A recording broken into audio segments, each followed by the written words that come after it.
وَكُونُوا مَعَ الصَّادِقِينَ۔ ترجمہ اس کا یہ ہے کہ اے ایمان والو اللہ سے ڈرو، وَكُونُوا مَعَ الصَّادِقِينَ اور سچوں کے ساتھ ہو جاؤ۔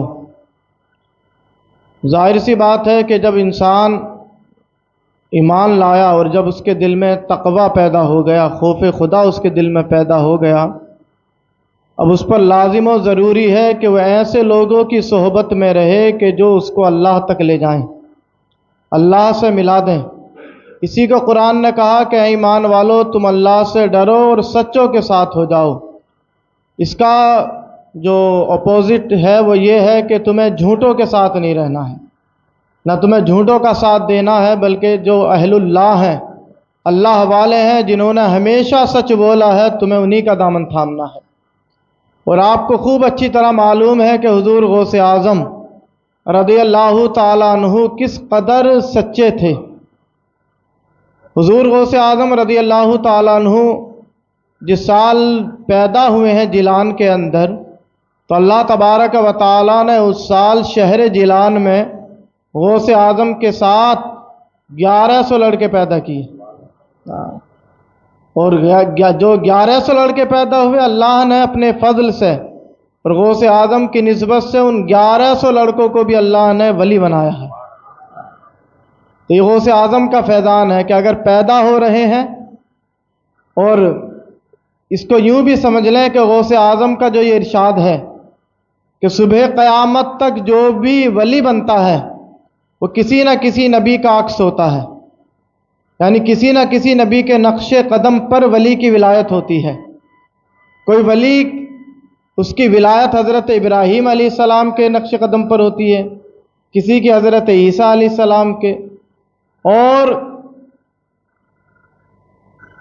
کسی کی ولایت حضرت داؤد علیہ السلام۔ ہر ایک ولی کی ولایت یہ گزشتہ انبیاء کرام کی زندگی کا عکس ہوتا ہے۔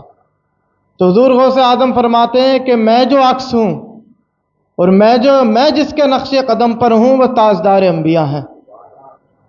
یہی وجہ ہے کہ حضور سے سارے انبیاء میں سب سے زیادہ معجزے ظاہر ہوئے، تو ولایت میں سب سے زیادہ کرامتیں جس سے ظاہر ہوئی ہیں وہ غوث اعظم ہیں۔ اور کچوچا شریف کے جو بزرگ ہیں حضرت مخدوم علی سمنہ، نہیں جانتے ہوں گے آپ، ان کے بارے میں یہی ہے کہ حضرت مخدوم سمنہ جو ہیں کچوچا کے، وہ حضرت عیسیٰ علیہ السلام کے نقش قدم پر ہیں۔ یہی وجہ ہے کہ وہاں جو بھی جاتا شفا یاب ہو جاتا ہے، بیمار چلا جائے تو شفا یاب، آسیب زدہ چلا جائے تو شفا یاب، جن جس پر آئے وہ شفا یاب، برس کا جسے مرض ہے وہ چلا جائے شفا یاب، ہر طرح کے مریض کو وہ شفا دے رہے ہیں۔ اور حضرت عیسیٰ علیہ السلام کی شان یہی تھی جسے قرآن بیان کرتا ہے وَأُبْرِئُ الْأَكْمَحَ وَالْأَبْرَصَ، کہ میں مادر ذات اندھوں کو شفا دیتا ہوں اور میں سفید داغ والوں کو شفا دیتا ہوں۔ تو حضرت عیسیٰ علیہ السلام کے نقش قدم پر یہ بزرگوں نے فرمایا کہ حضرت مخدوم علی سمنہ جو ہیں تو حضرت عیسیٰ علیہ السلام کے نقش قدم پر ہیں، اور حضور غوث اعظم رضی اللہ تعالیٰ عنہ یہ تاجدار مدینہ صلی اللہ علیہ وسلم کے نقش قدم پر ہیں۔ اور جب آپ پیدا ہوئے تو جس دن آپ پیدا ہوئے وہ رمضان کی ایک تاریخ تھی۔ جس دن پیدا ہوئے رمضان کی پہلی تاریخ، اسی دن آپ نے روزہ رکھ لیا، اور پورا ماہ جو ہے حضرت غوث اعظم کی والدہ کہتی ہیں کہ میرے بیٹے عبد القادر کی عادت یہ تھی کہ پورا ماہ، پورے رمضان المبارک کے مہینے میں سحری سے لے کر افطار کے وقت تک آپ دودھ کو ہاتھ تک نہیں لگاتے تھے، تو پورا ماہ رمضان کے روزے رکھتے۔ یہ غوث اعظم، اسی کو کہتے ہیں مادرزاد ولی۔ اگرچہ غوث اعظم شریعت کے مکلف نہیں تھے، بچے تھے، اور بچہ شریعت کا مکلف نہیں ہوتا، لیکن جو ولی ہوتا ہے وہ پھر جو ہے انسانوں کی عقل و سماورہ ہوتا ہے۔ اور اگلے سال جب آیا، یہ سال تو گزر گیا، غوث اعظم پہلے رمضان کو پیدا ہوئے، پہلی تاریخ کو پیدا ہوئے، پورے ماہ روزے رکھے، اور اگلے سال یہ ہوا کہ جیلان کے اندر ابر آلود ہو گیا، لوگ شک میں ہے کہ آج چاند ہوا یا نہیں ہوا، آج روزہ رکھیں یا نہیں رکھیں۔ سارے کے سارے حضور غوث اعظم کی والدہ کے پاس گئے اور جا کر پوچھا کہ آج آپ کے بیٹے نے روزہ رکھا ہے؟ کیونکہ پورا شہر شک میں مبتلا ہے کہ چاند ہوا تھا یا نہیں ہوا تھا. تو غوث اعظم کی والدہ فرماتی ہیں ہاں آج صبح سے اس نے دودھ نہیں پیا ہے. بعد میں شہادت کے ذریعے تحقیق کی گئی کہ غوث اعظم نے جس دن دودھ نہیں پیا تھا وہی کیا ہے پہلی رمضان کی تاریخ تھی. یہ غوث اعظم کی شان ہے کہ جب پیدا ہوتے ہیں تو 1100 بچے شہر میں آپ کے ساتھ پیدا ہوتے ہیں، سارے کے سارے لڑکے پیدا ہوتے ہیں اور اللہ سب کو ولی بنا دیتا ہے. اور حضور جب دنیا میں آئے، حضور کی جلوہ گری جب دنیا میں ہوئی ہے تب اللہ نے ساری دنیا میں بیٹے پیدا فرمائے ہیں. اور حضور جب دنیا میں تشریف لائے ساری دنیا میں بیٹے پیدا ہوئے. اور غوث اعظم جس سال پیدا ہوئے سارے شہر میں اللہ نے بیٹوں کو بانٹ دیا. اور دیکھیں اللہ کے نبی صلی اللہ علیہ وسلم نے خاص طور سے حضور غوث اعظم کو اپنی نگاہ میں پالا ہے. غوث اعظم خود فرماتے ہیں کہ شہر بغداد میں جب تقریر کرنے کی باری آتی تو غوث اعظم فرماتے ہیں کہ مجھ پر کپ کپی طاری ہو جاتی، میں واعظ و نصیحت نہیں کر پاتا تھا. کہتے ہیں کہ ایک دن رسول اللہ میرے خواب میں آئے اور کہا کہ بیٹا عبد القادر اپنا منہ کھولو. کہتے ہیں حضرت غوث اعظم جب میں نے اپنا منہ کھولا تو حضور نے 7 مرتبہ اپنا لعاب دہن میرے منہ میں ڈال دیا اور کہتے ہیں کہ اے بیٹا عبد القادر اب تم وعظ و نصیحت کرو. ظہر کا جب وقت آیا، ظہر کے بعد آپ کا حلقہ لگتا، تقریر کرتے. جب آپ تقریر کرنے کے لیے بیٹھے تو پھر آپ کو ہلکی سی کپ کپی طاری ہوئی، دل گھبرایا. تو اسی محفل میں حضرت مولا کائنات بھی جلوگر تھے، الگ لے کے گئے، کہا بیٹا منہ کھولو. اور جب منہ کھولا تو حضرت علی شیر خدا علی المرتضیٰ رضی اللہ تعالیٰ عنہ نے 6 مرتبہ آپ کے منہ میں اپنا لعاب دہن ڈالا. اور جب 6 مرتبہ ڈالا تو حضرت غوث اعظم پوچھتے ہیں کہ تاجدار مدینہ صلی اللہ علیہ وسلم نے تو 7 مرتبہ لعاب دہن میرے منہ میں ڈالا، آپ نے 6 مرتبہ کیوں ڈالا؟ تو حضرت علی المرتضیٰ کا جواب سنیں، کہتے ہیں رسول اللہ کی برابری نہیں ہو سکتی ہے، میں نے رسول اللہ کے ادب کے پیش نظر 6 مرتبہ ڈالا. کہتے ہیں حضرت عبد القادر غوث اعظم کہ جب پھر میں تقریر کرنے بیٹھا تو چند لوگوں کی جماعت، لیکن میری تقریر میں ایسا اثر ہوا. غوث اعظم فرماتے ہیں کہ شہر بغداد کی عیدگاہ بھی تنگ پڑنے لگی. میں شہر عیدگاہ بغداد کی عیدگاہ کو چھوڑ کر باہر جنگلوں میں لوگوں کو لے کے جاتا واعظ و نصیحت کے لیے. جگہ کی وجہ سے غوث اعظم فرماتے ہیں ایک ایک محفل میں 70 ہزار کا مجمع ہوتا. لوگ تو الگ ہوتے، جنات کی محفل الگ ہوتی. جنات جوک در جو غوث اعظم کی محفل میں تشریف لاتے اور غوث اعظم جنات کو بھی کیا ہے علم کا کیا ہے سرمایہ بانٹتے نظر آتے. اور غوث اعظم نے جو یہ بات کہی ساری دنیا غوث اعظم کو جانتی ہے. اس کی ایک ہی وجہ غوث اعظم بیان فرماتے ہیں درست العلم حتی صرت قطبہ، میں نے علم دین حاصل کیا ہے، علم دین کو ترجیح دی ہے. غوث اعظم فرماتے ہیں کہ علم دین کی برکت کی وجہ سے میں قطب بن گیا ہوں. اللہ نے جو ساری کرامتیں، جو ساری ولایتیں اور اللہ تبارک و تعالیٰ نے ساری عزتیں جو مجھے جمع کی ہیں اس کی ایک ہی وجہ ہے کہ میں نے علم کو تھاما ہے، علم کے دامن کو تھاما ہے. غوث اعظم فرماتے ہیں کہ جب میں بچپن میں تھا، بچہ تھا، ابھی غوث اعظم کی عمر 10 سال ہوئی تھی. کہتے ہیں غوث اعظم جب میں جنگل میں گیا تو میں نے دیکھا کہ ایک بیل جو ہے کھیت جوت رہا تھا ہل کے ذریعے. غوث اعظم نے چاہا کہ اس کی پونچھ پکڑوں تو غوث اعظم کہتے ہیں جب میں اس کی پونچھ پکڑنے کے لیے گیا تو بیل بھی جانتا تھا کہ یہ وقت کا غوث اعظم ہے.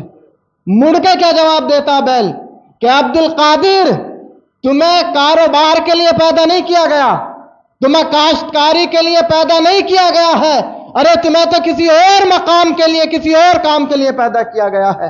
غوث اعظم حیران کہ یہ بیل جو ہے جانتا ہے مجھے، میں عبد القادر ہوں اور مجھے نصیحت کر رہا ہے کہ تمہیں کاروبار کے لیے نہیں، تمہیں کیا ہے کھیتی باڑی کے لیے پیدا نہیں کیا گیا ہے.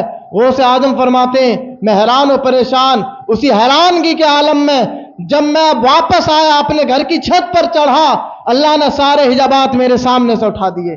کہتے ہیں اپنے شہر گیلان جو ایران میں واقع ہے، کہتے ہیں اس اپنے گھر کی چھت کے اوپر جب میں چڑھا تو میں نے اپنے گھر کی چھت سے ایران سے میں نے دیکھا کہ لوگ عرفات کے میدان میں جمع ہو رہے ہیں. عرفات تک سارے اللہ نے غوث اعظم کی نگاہوں سے پردے اٹھا دیے، اپنے گھر کی چھت سے عرفات کے میدان میں حجاج کو دیکھ رہے تھے، اور یکایک دنیا بدل گئی۔ نیچے اتر کے آئے تو والدہ سے کہتے ہیں کہ مجھے بغداد جانا ہے مجھے علم حاصل کرنے کے لیے۔ والدہ پوچھتی ہے معاملہ کیا ہوا؟ ابھی تو اچھے خاصے باہر گئے تھے، اب یہ اچانک تبدیلی کیوں آئی ہے کہ اب کہہ رہے ہو کہ مجھے جانا ہے بغداد علم دین حاصل کرنے کے لیے؟ تو حضرت غوث اعظم فرماتے ہیں کہ میں نے اپنی والدہ کو سارا ماجرا بیان کیا کہ بیل نے ایسی بات کہی تھی اور اللہ نے میرے لیے سارے حجابات اٹھا دیے، تو والدہ بھی راضی ہو گئی۔ حضرت غوث اعظم سے فرماتی ہیں کہ اے بیٹا عبد القادر، اگر تم علم دین حاصل کرنے کے لیے بغداد جانا چاہتے ہو تو تمہاری ماں بھی تم کو باخوشی کیا بھیجنے کے لیے تیار ہے۔ اور 80 دینار سونے کی اشرفیاں جو حضرت غوث اعظم کے والد بطور وراثت چھوڑ کر گئے تھے، کہتی ہیں آپ کی والدہ کہ 40 تو آپ کے بھائی کی ہے اور 40 آپ کا حصہ ہے، اور میں آپ کی گدڑی میں صدری کے نیچے چھل دیتی ہوں، جاؤ میرے بیٹا، لیکن جاتے رہے ہو شہر بغداد۔ آخری جملہ جو آپ کی والدہ کہتی ہیں وہ یہ تھا کہ اب ہماری تمہاری ملاقات جو ہے وہ قیامت کے دن ہوگی۔ آپ اندازہ جو لگائیں، غوث اعظم نے یہ جملہ سنا کہ والدہ کا کیا جملہ ہے۔ والدہ بھی وقت کی ولیہ تھیں، خوب اچھی طرح معلوم ہے، میں نے بارہا یہ واقعہ بیان کیا کہ وہ کان سے بہری ہیں، ٹانگوں سے لنگڑی ہیں، یہ سارا غوث اعظم کی والدہ کا واقعہ ہے۔ تو حضرت غوث اعظم کی والدہ نے جب یہ جملہ کہا جاتے رہے ہو لیکن اب اپنی ماں کو دنیا میں نہیں دیکھو گے، تمہاری اور ہماری ملاقات قیامت کے دن حشر کے میدان میں ہوگی، تو غوث اعظم نے یہ نہیں چاہا کہ ابھی اور رک جاؤں، بعد میں چلا جاؤں گا علم دین حاصل کرنے کے لیے، والدہ دنیا سے چلی جائیں گی، کم سے کم والدہ کی خدمت کر لوں۔ لیکن غوث اعظم اپنے وقت کے غوث اعظم ہیں، اپنی والدہ کو فی امان اللہ کہا، اور جب جانے لگے بڑی مشہور بات، والدہ نے جاتے ہوئے ایک ہی نصیحت کی تھی کہ بیٹا کیسا بھی مشکل وقت آئے تمہیں کبھی بھی جھوٹ نہیں بولنا ہے۔ یا ایھا الذین آمنوا اتقوا اللہ وکونوا مع الصادقین، تمہیں سچوں کے ساتھ رہنا ہے، تمہیں ہمیشہ سچ بولنا ہے۔ غوث اعظم نے وعدہ کیا، ہاں والدہ کیسا بھی مشکل وقت آئے میں ضرور سچ بولوں گا، جھوٹ کا سہارا کبھی نہیں لوں گا۔ سب غوث اعظم کے ماننے والے ہیں۔ کیا ہمارے سامنے ایسے حالات نہیں آتے کہ ہم کیا ہے حالات کے پیش نظر ہم جھوٹ بول دیتے ہیں؟ کوئی آپ سے کوئی چیز مانگنے کے لیے آ گیا تو آپ کہہ دیتے ہیں کہہ دو گھر میں نہیں ہے، فون پہ آپ جھوٹ بول دیتے ہیں، کہاں تک آ گئے ابھی نکلا ہوں بس پہنچنے والا ہوں 2 منٹ میں، یہ سارے جھوٹ ہوتے نہیں ہیں کیا؟ آپ نے وقت دیا کہ میں آپ کے یہاں 10 بجے پہنچوں گا، وہ فون کر رہا ہے کہ کہاں پہنچے، بس پہنچنے والا ہوں 2 منٹ میں، نکل گیا ہوں، ابھی گھر میں بیٹھے ہیں لیکن فون پہ بتا دیتے ہیں کہ نکل گئے ہوں راستے میں۔ یہ سارے کے سارے روزمرہ کے ہمارے جھوٹ ہیں کہ نہیں ہماری زندگی میں؟ لیکن غوث اعظم کو جب مانتے ہیں تو غوث اعظم کی بھی مانیں۔ غوث اعظم رضی اللہ تعالیٰ عنہ کے سامنے بھی مشکل وقت آیا اور 40 دینار سونے کے سکے، سونا کس کو عزیز نہیں ہوتا، اور وہی سارا ماوا مل جاتا غوث اعظم کی پڑھائی کا۔ لیکن جب ڈاکوؤں نے پوچھا، ڈاکوؤں نے جب قافلہ لوٹا تو یہ نہیں کہا کہ میرے پاس کچھ نہیں ہے، ڈاکو آیا تیرے بھی پاس کچھ ہے؟ بولے ہاں میرے بھی پاس ہے۔ بولے کیا ہے؟ بولے 40 اشرفیہ میری والدہ نے میری یہاں گدڑی میں سی کے رکھ دی ہیں۔ تو ڈاکو بھی سمجھا مذاق کر رہا ہے اور میرا مذاق اڑا رہا، چلا گیا۔ دوسرا آیا اور اس نے بھی پوچھا، تلاشی لی کہ تیرے پاس بھی کچھ ہے؟ کہا ہاں میرے بھی پاس ہے۔ کئی بار بتاؤں میں آپ کو، کتنی بار بتاؤں کہ میری والدہ نے بھی 40 سونے کی اشرفیاں میری کیا ہے گدڑی میں سلی ہیں۔ تو وہ جو ڈاکو تھا اپنے سردار کے پاس بازو پکڑ کر لے گیا کہ سردار سارے قافلہ تو لوٹ لیا ہے لیکن یہ بچہ ہم سے مذاق کر رہا ہے، اس کی عمر تو دیکھو کتنی سی عمر ہے، اور کہہ رہا ہے کہ 40 دینار جو ہے میری والدہ نے بھی میری گدڑی کے اندر سلے ہوئے ہیں۔ سردار جو تھا ڈاکوؤں کا 60 لوگوں کی جماعت تھی۔ سردار کہتا ہے کہ اس کی تلاشی لو، گدڑی اتروائی، جب سلائی لگی ہوئی تھی جب اس کو کھولا گیا تو آنکھیں ہکا بکا رہ گئی سردار کی، یہ تو واقعی 40 اشرفیاں ہیں۔ اور کہتا ہے کہ بیٹا، اے بچے، تو اگر چاہتا تو جھوٹ بول کے ہم سے یہ تمام اپنا مال بچا لیتا، تو نے ہم سے سچ کیوں بولا؟ تو جھوٹ بول دیتا کہ میرے پاس کچھ نہیں ہے، جیسے سارے قافلے والے بول رہے تھے کہ ہمارے پاس کچھ نہیں ہے لیکن ہر ایک کے پاس نکلا۔ تو بھی اگر جھوٹ بول دیتا تو تیری تلاشی نہ لی جاتی۔ تو حضرت عبد القادر یہی جواب دیتے ہیں، میں جھوٹ کیسے بول دیتا، میں نے اپنے آتے وقت نکلتے وقت گھر سے اپنی والدہ سے جو وعدہ کیا ہے کہ زندگی میں کبھی جھوٹ نہیں بولوں گا۔ ارے 40 دینار کی اوقات کیا ہے، اگر 40 دینار جاتے ہیں تو چلے جائے، لیکن والدہ سے جو وعدہ کیا ہے وہ وعدہ خلافی نہیں ہونی چاہیے۔ حضرت غوث اعظم نے جب دیکھا کہ ڈاکو حیران و پریشان آپ کی بات سن کے، تو کیا کہتا ہے ڈاکوؤں کا سردار کہ ایک تو ہے جو اپنی والدہ کے ساتھ اس قدر وفا کر رہا ہے کہ 40 دینار تیرے چلے جائے تو چلے جائے، لیکن ماں سے وعدہ خلافی نہ ہو، لیکن ایک میں ہوں جو ہمیشہ اپنے رب سے وعدہ خلافی کرتا ہوں۔ اور کہتا ہے وہ ڈاکو کہ آج اے بیٹے میں تیرے ہاتھ پر توبہ کرتا ہوں کہ آج کے بعد میں کیا ڈاکہ زنی نہیں کروں گا، اور اپنے رب سے جو میں نے وعدہ کیا ہے اپنے رب سے وعدہ وفا کروں گا، کبھی اس کی وعدہ خلافی نہیں کروں گا۔ سارے 60 کے 60 جو ڈاکو تھے وہ کہتے ہیں کہ ہمارا سردار ایک بچے کے ہاتھ پر کیا ہے توبہ کر رہا ہے اور آنکھوں سے آنسو اس کے روا دوا ہیں، تو باقی کے سارے ڈاکو جو اس کے چیلے تھے وہ بھی کہتے ہیں کہ اے سردار اب تک گناہ میں تو ہمارا سردار تھا، ڈاکہ زنی میں تو ہمارا سردار تھا، اب جب تو اللہ کے راستے پر نکل پڑا ہے تو اب اللہ کے راستے پر بھی تو ہمارا سردار ہے۔ ہم سارے کے سارے ایک توبہ کرتے ہیں۔ غوث اعظم فرماتے ہیں یہ وہ پہلا مقام تھا جہاں سب سے پہلے میرے ہاتھ پر 60 ڈاکوؤں نے توبہ کی ہے اور مشرف با اسلام ہوئے اور اسلام کے اندر مکمل طور سے داخل ہو گئے۔ اور پھر حضور غوث اعظم فرماتے ہیں کہ جب میں بغداد پہنچا تو بغداد کے اندر حضرت غوث اعظم رضی اللہ تعالیٰ عنہ کے چرچے ہونے لگے۔ طلبہ کی جماعت آپ دیکھیں، غوث اعظم کی زندگی کو پڑھیں۔ غوث اعظم صرف کرامتوں کا نام نہیں ہے، غوث اعظم نے 40 سال تک مدرسے میں بیٹھ کے علم دین پھیلایا ہے۔ غوث اعظم نے 33 ایئرس 33 سال غوث اعظم نے فتویٰ دیا ہے۔ غوث اعظم کا علم ناپے آپ، غوث اعظم کے علم کی گہرائی تک جا ہی نہیں سکتے ہیں آپ کہ اللہ تبارک و تعالیٰ نے غوث اعظم کو علم کا کیا سمندر بنایا ہے۔ 40 سال مسلسل غوث اعظم نے مدرسے میں بیٹھ کے علم دین بانٹا ہے۔ اور جو بات کہی تھی بیل نے کہ تم کاروبار کے لیے پیدا نہیں کیے گئے ہو، تم قوم کی خدمت کے لیے پیدا کیے گئے ہو، پھر ایک وقت وہ آیا کہ غوث اعظم نے کاروبار کو چھوڑ کے کھیتی باڑی کو چھوڑ کے جب علم دین کا راستہ اختیار کیا ہے تو اللہ نے غوث اعظم کو وہ مقام دیا کہ وقت کے بادشاہ غوث اعظم کے دربار کے سامنے لائن لگا کے کھڑے ہو جاتے تھے کہ غوث اعظم سے ملاقات ہو جائے۔ اور ایک بادشاہ غوث اعظم کی بارگاہ میں آیا، خلیفہ مستنجد باللہ جس کی کنیت ابو المظفر ہے، وہ آیا، پہلے تو غوث اعظم کے دربار میں کھڑا رہا، اجازت مل جائے اجازت مل جائے۔ غوث اعظم کسی کو بھی اپنے دربار میں اجازت نہیں دیتے تھے، نہ کسی کے دربار میں جاتے تھے۔ وقت کا خلیفہ ہو بادشاہ ہو وہ غوث اعظم کو دیکھنے کے لیے ترستا تھا، لیکن جب خلیفہ مستنجد باللہ جس کی کنیت ابو المظفر ہے وہ کھڑا رہا، نہیں گیا واپس کہ مل کر ہی جاؤں گا غوث اعظم سے، جب خدام نے دیکھا کہ ضد پر اڑ گیا ہے مل کر ہی جائے گا غوث اعظم سے، تو غوث اعظم نے کہا اچھا بلا لو اس کو اندر۔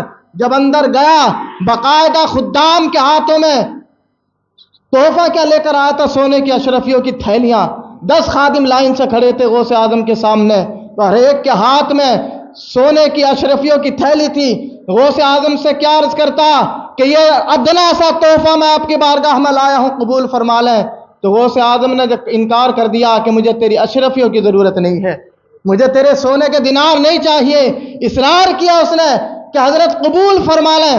غوث اعظم نے 2 خادموں کو بلایا اور کہا کہ لاؤ اپنی تھیلیاں دو۔ غوث اعظم نے جب اپنے دونوں ہاتھوں میں 2 تھیلیاں لی ہیں اور جب ان کو اس طرح سے دبایا ہے تو ان سے خون ٹپکنے لگا، اور کہتے ہیں غوث اعظم اگر تیری اور مزید رسوائی کا ڈر نہ ہوتا تو ان تھیلیوں سے اتنا خون بہا دیتا کہ ان تھیلیوں کا خون تیرے بادشاہ، تو بادشاہ ہے، تیرے محل تک ان کا خون چلا جاتا۔ اور کہتے ہیں غوث اعظم کہ تو لوگوں کا حرام مال جمع کرتا ہے اور لوگوں کا خون چوس کر تو میری بارگاہ میں تحفہ پیش کرتا ہے۔ ارے غوث اعظم کے ایسے تحفوں کی کوئی ضرورت نہیں ہے کہ جو تحفہ لوگوں کے خون کو چوس کر کیا ہے بنایا گیا ہو۔ حضرت غوث اعظم نے اسی وقت اس خلیفہ کو وہاں سے نکال دیا۔ حضرت غوث اعظم رضی اللہ تعالیٰ عنہ اپنے علم کی بنیاد پر اس کمال کو پہنچے کہ آپ ایسا جوڑا پہنتے تھے کہ خلیفہ وقت بھی ایسا کپڑا نہیں پہنتا تھا، آپ اس طرح کا لباس پہنتے۔ اور اس طرح کا لباس پہنتے. ایک مرتبہ آپ کا خادم گیا مارکیٹ میں غوث اعظم کے لیے کپڑا خریدنے, اور ایسا کپڑے کی ڈیمانڈ کر دی کہ خلیفہ وقت بھی نہیں پہنتا تھا. تو وہ جو دکاندار تھا اس کے دل میں خیال آیا, ہیں فقیرانہ صفت لیے ہوئے اور بادشاہ سے زیادہ مہنگا کپڑا پہن رہے ہیں. اتنا خیال آیا غوث اعظم کی بارگاہ میں. تو جب غوث اعظم کے تعلق سے یہ خیال گزرا, فوراً اس کے پیر میں کیل ٹھک گئی, تڑپنے لگا, مچلنے لگا. تو جو کپڑا خریدنے گئے تھے غوث اعظم کے خادم, انہوں نے کہا تو نے غوث اعظم کے بارے میں غلط خیال تو نہیں کیا تھا؟ کہا میرے دل میں غلط خیال آیا. کہا اگر نجات چاہتا تو غوث اعظم کی بارگاہ میں رجوع کر جا کے, اور جب رجوع کیا تو صحت یاب ہو گیا, ٹھیک ٹھاک ہو گیا. اسی کو اعلیٰ حضرت نے کہا کہ اگر غوث اعظم کے خلاف اگر کسی کے دل میں خیال بھی گزرتا تو غوث اعظم نہ اس کو دنیا کا چھوڑتے نہ آخرت کا چھوڑتے. علامہ قہر ہے وہ تیکھا تیرا, مر کے بھی چین سے سوتا نہیں مارا تیرا. غوث اعظم کا جلال ہی اتنا ہے. غوث اعظم اگر محفل میں درس دیتے, اگر کوئی پرندہ گزر جاتا اور آپ کی محفل ڈسٹرب ہو جاتی تو غوث اعظم اس طرح سے جلال بھری نگاہ ڈالتے تو پرندہ فوراً مر کے نیچے گر جاتا. اسی لیے علامہ قہر ہے وہ تیکھا تیرا, مر کے بھی چین سے سوتا نہیں مارا تیرا. بارہا ایسے واقع ہوئے کہ پرندے غوث اعظم کی محفل سے گزرے چہچہاتے ہوئے, اور آپ نے جب جلال بھری نگاہ ڈالی تو فوراً مر کے نیچے آ گئے. اور جب محفل ختم ہوتی تو پھر غوث اعظم پرندوں کو اٹھاتے, جوڑ دیتے اور قم باذن اللہ کہہ کے دوبارہ ان کو اڑا دیتے. یہ مردے زندہ کرنا بھی غوث اعظم کی کرامت ہے. اور یہ بغداد کے اندر ایک نصرانی ایک مسلمان کا یہ مکالمہ بھی ہوا. نصرانی کہنے لگا کہ ہمارے پیغمبر عیسیٰ سب سے افضل ہیں, اور مسلمان کہتا ہے کہ نہیں, ہمارے پیغمبر محمد عربی سب سے افضل ہیں. عیسائی بھی دلیلیں دے رہا ہے کہ ہمارے عیسیٰ علیہ السلام سب سے افضل ہیں. مسلمان بھی دلیلیں دے رہا ہے کہ ہمارے جو تاجدار مدینہ ہیں وہ سب سے افضل ہیں. غوث اعظم کا گزر ہوا, دونوں میں بحث و مباحثہ جاری. غوث اعظم بھی سننے لگے دونوں کی دلیلیں, دونوں دلیلیں دے رہے تھے اپنے پیغمبر کی عظمت پر. تو عیسائی جو کہہ رہا ہے, عیسائی کیا دلیل دیتا ہے؟ کہتا ہے کہ ہمارے پیغمبر کی شان یہ ہے کہ وہ مردوں کو قم باذن اللہ کہہ کے زندہ کر دیتے تھے. ہزاروں مردوں کو انہوں نے زندہ کیا ہے. تم بتاؤ تمہارے نبی نے کم مردوں کو زندہ کیا ہے؟ یہ سنا مسلمان خاموش, کہاں سے دلیل دے. غوث اعظم سامنے آئے, کہا کہ کیا کہتے تھے, تو نے کیا کہا ابھی؟ کہا کہ میں عیسائی ہوں اور حضرت عیسیٰ علیہ السلام اس لیے افضل ہیں کہ وہ مردوں کو قم باذن اللہ کہہ کے زندہ کر دیتے تھے. غوث اعظم کہتے ہیں اس سے, اچھا تو یہ سمجھ رہا ہے کہ تیرے نبی ہمارے نبی سے افضل ہو گئے؟ ارے ہمارے نبی کی شان تو چھوڑ, یہ ادنا ان کا خادم کھڑا ہے اور یہ خادم کی خدمت دیکھ. تو مجھے جس قبرستان چاہے لے کر چل اور جس قبر پر چاہے کھڑا کر دے, ان کی تو شان اور ہے. ان کے خادم کا آج تو نظارہ دے. تو جس قبر کو چاہے گا یہ اللہ کے رسول کا خادم جو ہے اسی قبر سے مردہ زندہ کر دے گا. یہ کہا تو عیسائی سمجھ گیا کہ آج موقع ہے. بغداد کے اندر غوث اعظم کو رسوا کرنے کا, ہاتھ پکڑا, سب سے پرانا جو قبرستان ہے بغداد کا وہاں لے گیا, وہ سب سے پرانی قبر پر جا کر کھڑا کر دیا کہ تم نے دعویٰ کیا ہے کہ تمہارے نبی کی شان تو بہت عرف و اعلیٰ ہے, تم خود مردہ زندہ کر سکتے ہو تو کر کے دکھاؤ, یہ قبر سب سے پرانی ہے. تو غوث اعظم نے جب اس کی قبر کو دیکھا, کشف سے ملاحظہ کیا فرمایا, کہتے ہیں یہ قبر اس انسان کی ہے جو دنیا میں گاتا بجاتا تھا. گانے باجے کا اس کا کام, ڈھول تاشے کا اس کا کام. تو وہ حیران کہ کیا بات کر رہے ہیں عبد القادر باہر کھڑے کھڑے, کہ صاحب قبر جو اندر لیٹا ہے وہ گانا بجاتا تھا, گانے باجے کا اس کا کام تھا. تو حضرت غوث اعظم کہتے ہیں کہ سن, تیرے جو پیغمبر حضرت عیسیٰ علیہ السلام وہ کیا کہتے تھے؟ تو کہا کہ میرے پیغمبر حضرت عیسیٰ علیہ السلام قم باذن اللہ کہتے تھے. تو آپ کہتے ہیں سن, حضور کے ادنا خادم عبد القادر جو ہے وہ قم باذن اللہ نہیں کہے گا, قم باذنی کہے گا. اور سن دیکھ, یہ جو صاحب قبر ہے یہ عبد القادر کے حکم سے ایسی حالت پر اٹھے گا جیسی حالت میں یہ قبر میں گیا تھا. آپ نے جب ٹھوکر ماری ہے, ٹھوکر مار کے جب آپ نے قم باذنی کہ میرے حکم سے اٹھ جا, تو کیا دیکھتا ہے وہ عیسائی کے صاحب قبر, قبر والا جو ہے گاتا ہوا بجاتا ہوا اپنی قبر سے اٹھ رہا تھا. اب یہاں پر کوئی یہ نہ سمجھے کہ قم بیدنی، غوث اعظم قم بیدنی کہتے تھے، حضرت عیسیٰ علیہ السلام قم باذن اللہ کہتے تھے، تو معاذ اللہ حضرت غوث اعظم حضرت عیسیٰ سے بھی بڑھ گئے؟ ہرگز ایسا نہیں۔ یہاں بات یہ تھی کہ تاجدار مدینہ افضل ہیں یا حضرت عیسیٰ علیہ السلام افضل ہیں؟ جب موازنہ افضلیت کا تھا تو غوث اعظم کا قم باذنی کہنا یہ تاجدار مدینہ کا اپنی زبان سے قم باذنی کہنا تھا۔ اس لیے حضرت غوث اعظم نے جب ٹھوکر مار دی ہے تو قبر سے مردہ اٹھا اور گاتا ہوا بجاتا ہوا اٹھا، اور جب دیکھا اس مردے نے قبر سے سامنے غوث اعظم ہے تو کیا کہتا ہے؟ غوث اعظم کو دیکھ کے اشہد ان لا الہ الا اللہ اشہد ان محمد رسول اللہ فوراً کلمہ پڑھتا ہے۔ اور جب دیکھا اس عیسائی نے کہ قبر کا مردہ غوث اعظم کو دیکھ کر جب کلمہ پڑھ رہا ہے تو عیسائی بھی فوراً کہتا ہے لا الہ الا اللہ محمد الرسول اللہ۔ یہ شان ہے غوث اعظم کی